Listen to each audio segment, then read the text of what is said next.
Hello guys, sorry guys, मुझे fever हो चुका है। आई मीन कोल्ड एंड अब देख सकते हैं मैं बिल्कुल भी हंस नहीं रही।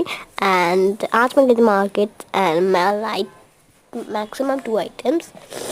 एक तो है डायरी एंड एक तो है पेंसिल का कलेक्शन। एंड जो दिखाई देते हैं आप लोगों को, सो ये है मेरे पेंसिल का कलेक्शन जहाँ पर है 12 पेंसिल्स एंड 1 शार्पनर एंड ये सामने वाला गाने का कुछ पार्ट होगा आई गेस। एंड ये पेंसिल ऑलरेडी शार्प करे हुए हैं एंड यहाँ पर पीछे लगा हुआ है पेंसिल के पीछे इरेजर। एंड ये हमारे पेंसिल्स बहुत ज़्यादा क्यूट लगते हैं मुझे। ये पेंसिल्स मुझे लेना था काफ़ी टाइम से एंड ये इसका प्राइस है 100 रुपीज़, बहुत कॉस्टली है वैसे तो। एंड ये डायरी, यूनिकॉर्न डायरी, जहाँ पर बहुत सारी डायरीज है, मैंने अभी तक कुछ नहीं लिखा। एंड पर ऑल्सो मिरर भी है और ये हूँ मैं। एंड यहाँ इसका प्राइस है 60 रुपीज़।